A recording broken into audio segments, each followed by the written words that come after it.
Bienvenidos al vídeo de cómo se juega a Corinth. Si no habéis visto el vídeo de presentación, en la descripción os dejo un link que os llevará al vídeo. Veamos cómo se juega. En primer lugar, colocamos el tablero de puerto en el centro de la mesa. Cada jugador recibirá una de las hojas de puntuación en las que podrá marcar las mercancías que ha entregado los mercaderes, la ronda de juego, los edificios construidos, las monedas y las cabras que haya conseguido y también el movimiento del representante. Seleccionamos un jugador inicial y le otorgamos los 9 dados blancos. Los dados amarillos los dejamos a un lado. Otorgamos un bolígrafo o un lápiz a cada jugador para que pueda marcar en su hoja de puntuación. Si es una partida para 2 o 3 jugadores, no tendremos que marcar nada. Pero si fuese una partida para 4 jugadores, tendremos que marcar con una X estos dos dados. Estos dados representan la cantidad de turnos que se van a jugar durante la partida. Para 2 o 3 jugadores, cada jugador jugará 6 rondas. Y para 4 jugadores, cada jugador jugará 4 rondas. Con esto ya estaría terminada la preparación de la partida y podríamos empezar a jugar. El objetivo del juego es ser el jugador que acabe al final de la partida con mayor cantidad de puntos de victoria. Para conseguir puntos tendremos que enviar mercancías a los mercaderes, tendremos que mover al representante por el mercado y tendremos que construir edificios. De esta manera, al final de la partida, el jugador con mayor cantidad de puntos de victoria será el ganador. Una partida de Corinth se divide en un número determinado de rondas, que dependerá del número de jugadores. Como ya hemos dicho, para 2 o 3 jugadores se jugarán 18 rondas, y para 4 jugadores se jugarán 16 rondas. Cada ronda de juego se juega con 2 fases distintas. La primera es el abastecimiento del puerto, en el que lanzaremos los dados, y en la siguiente cada jugador tendrá un turno durante esa ronda para seleccionar una serie de dados que haya en el puerto. Durante cada una de las rondas de juego, uno de los jugadores será el jugador activo y el resto de jugadores serán jugadores pasivos. El jugador activo lo primero que tiene que hacer es, utilizando su bolígrafo, marcar el dado de la ronda en la que se encuentren. Si esto fuese una partida, por ejemplo, para 3 jugadores, el primer jugador tendría que tachar el primer dado. De esta manera se lleva un recuento de la cantidad de rondas que se han jugado. Cada una de las rondas que juegue el jugador como jugador activo irá tachando uno de los dados. Una vez que el jugador activo haya tachado el dado, deberá lanzar los 9 dados de color blanco. Esto determinará el abastecimiento del puerto. El jugador activo tendrá que coger todos los dados con el mismo número y agruparlos. De esta manera tendremos que colocar el número más alto siempre en la zona de las monedas de oro, en este caso los 6. Y luego, de menor a mayor, iremos colocando dados de abajo arriba. En este caso tenemos 3 unos, 3 doses y un 4. Esto determinará la cantidad de acciones que podemos hacer en cada una de las acciones del juego. Como veis, tenemos 6 distintas y la cantidad de dados determinará cuántas acciones realizaremos. Como veis, en este caso, 2 de las acciones no tienen dado, por lo tanto no se podrán seleccionar. Cabe destacar que el jugador activo podrá gastar monedas de oro para poder lanzar los dados amarillos, gastando una moneda por cada dado amarillo que quiera lanzar. Esto quiere decir que durante su turno, antes de lanzar los dados, podría decidir gastar monedas que tuviese acumuladas. Todos los jugadores comienzan la partida con una moneda y una cabra. Como veis, están rodeadas con un círculo. Si el jugador quisiera gastarla para lanzar un dado amarillo, tendría que tacharla, quedaría gastada la moneda y entonces podría lanzar ese dado amarillo. De esta manera, como veis, volveríamos a asignar el número más alto a la moneda de oro y luego, empezando con el número más bajo desde abajo, tendríamos aquí 3 unos, luego tendríamos un 2, 2 treses, un 4, otro 4 y un 5. En este caso han salido todos los números y todas las acciones tienen dado. Una vez se hayan determinado en qué posición queda cada uno de los dados, el jugador activo, que será el primer jugador, tendrá que decidir qué acción quiere realizar. Para ello tendrá que tomar todos los dados de una de las acciones. Vamos a ver cómo funciona cada una de las 6 acciones que hay en el juego. Si el jugador decidiese coger todos los dados que hubiese en la zona de monedas, rodearía con un círculo esa misma cantidad de monedas que depende de la cantidad de dados. En este caso, como en el 6 solo hay un dado, ese jugador, si le seleccionase esa acción, rodearía una moneda, lo que le indica que tiene una moneda para gastar. De esta manera, cogiendo los dados que haya en esa zona, podremos acumular monedas para gastarlas durante la partida. Si el jugador eligiese los dados que hay en la zona de las cabras, en este caso, como hay 3 dados, conseguiría 3 cabras y las rodearía. De esta manera, en este momento, este jugador tendría 4 cabras, que podría utilizarlas durante la partida. Por último, tenemos las 4 acciones que tienen que ver con los 4 mercaderes. Si escogemos uno de los mercaderes, podremos tachar tantas mercancías como el número de dados que haya en esa zona. Por ejemplo, en este caso, si eligiéramos el verde, podríamos tachar una mercancía del verde, podríamos tachar 2 del lila, podríamos tachar 2 del azul o 1 del naranja.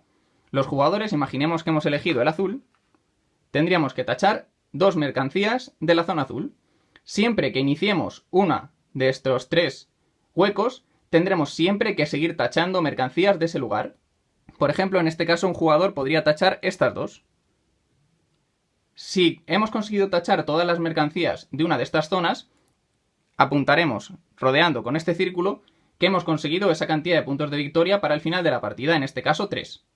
Si uno de los jugadores es capaz de tachar todas las mercancías de una misma zona, en este caso si tachásemos todas estas, imaginemos que durante las rondas hemos conseguido tachar todas las mercancías, el jugador que primero lo consiga conseguirá el bono que hay aquí, en este caso 3 puntos. Y el resto de jugadores tendrán que tacharlo porque solo el primer jugador que consiga enviar todas las mercancías de una zona será el que se lleve la bonificación. Y como veis, el turno es así de sencillo. El jugador activo lanzará los dados y él será el primero en seleccionar qué dados de qué región quiere utilizar. Después le tocará al siguiente jugador. Sin embargo, solo el jugador activo será el que se beneficie de los dados amarillos. Si el jugador activo no ha seleccionado la zona con dados amarillos, todos los dados amarillos que queden se irán. Y los jugadores que no son activos, los jugadores pasivos, no se beneficiarán de los dados dorados. Al final de cada uno de sus turnos, cada jugador podrá construir uno de los edificios que se encuentran en la parte inferior derecha de su zona de puntuación. Estos edificios tenemos 1, 2, 3 y 4, nos otorgarán potentes efectos. Más adelante los veremos.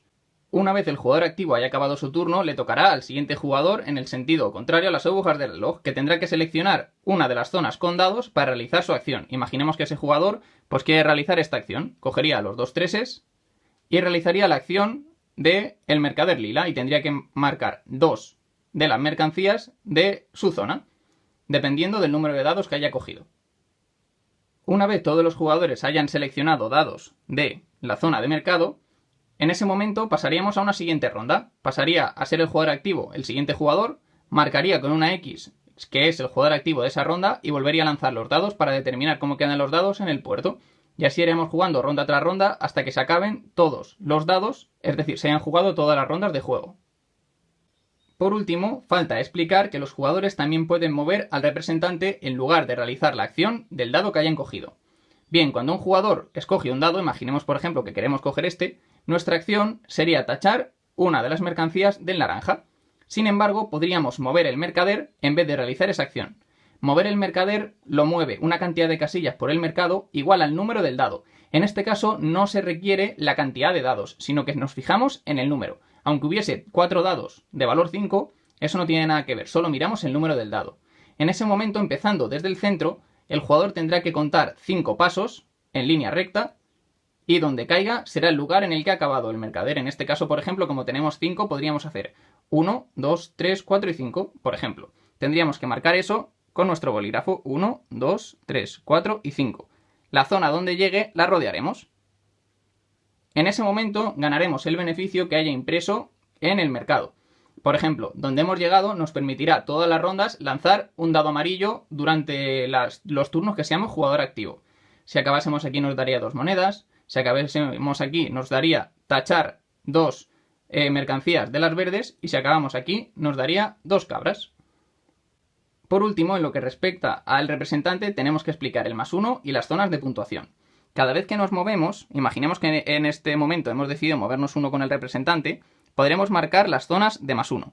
Y si en algún momento caemos en alguno de estos 3 vértices, imagínate que luego movemos 2, 1 y 2 y caemos en esta zona, en ese momento, las zonas de puntuación tendremos que mirar cuántos círculos hemos puesto con movimientos del representante. En este caso tendríamos 1, 2 y 3. Sería la cantidad de puntos que ganamos, aunque los +1 nos dan un punto adicional. En este caso sería 1, 2, 3 y +1, 4. Esto determinaría que hemos acumulado 4 puntos de victoria con el representante. Si más adelante nos seguimos moviendo, imaginemos que nos movemos 1, 2, 3, marcamos aquí un círculo, y luego nos movemos otros 3 así, en este momento tendríamos que sumar cuántas veces hemos añadido círculos, en este caso 1 y 2. Como teníamos 4, pasarían a ser 6 puntos de victoria. De esta manera será la forma en la que puntuemos con el representante. Cabe destacar que el representante nunca puede pasar 2 veces por el mismo lugar. Por lo tanto, si hubiésemos hecho este movimiento, aquí quedaríamos atrapados, ya no podríamos salir. Hay que tener esto en cuenta a la hora de movernos con el representante. Y ahora vamos a ver el efecto de cada uno de los edificios que podemos construir en Corinth. Bien, el primer edificio, que nos costará 3 monedas y 3 cabras, nos permitirá obtener 3 puntos de victoria por cada edificio que hayamos construido al final de la partida, y él también cuenta. Este edificio, que cuesta 4 monedas y 4 cabras, nos permitirá, si seleccionamos cualquier dado de mercado que nos permite tachar mercancías, nos permitirá tachar una mercancía adicional. Este de aquí, que nos cuesta 2 monedas y 1 cabra, nos permitirá cambiar el movimiento del representante en 1 o 2 posiciones. Es decir, que si hemos cogido un dado de valor 5, podríamos moverlo solo 3 si quisiéramos. Aunque cabe destacar una cosa, y es que cuando nos movemos con el representante, podremos gastar monedas para aumentar o disminuir en 1 el movimiento del representante, y de esta manera poder controlar en qué posición queda. Por último, tenemos este último edificio que dice que nos cuesta 2 cabras, y lo que hace es que siempre que utilicemos la acción de coger monedas, nos dará 2 monedas adicionales. Cuando hayamos jugado todas las rondas de juego, se determinará el ganador de la partida. Para ello, en esta zona de aquí, acumularemos cuántos puntos hemos ganado en cada zona. En la zona naranja, y puntuaremos aquí. En la zona del representante, en la azul, por cada 2 monedas ganaremos un punto de victoria. En la zona de color lila, por cada 2 cabras ganaremos un punto de victoria. En la zona verde, y la puntuación por edificios. Después de eso lo sumaremos todo, y el jugador que haya acumulado mayor cantidad de puntos de victoria será el ganador de este Corinth.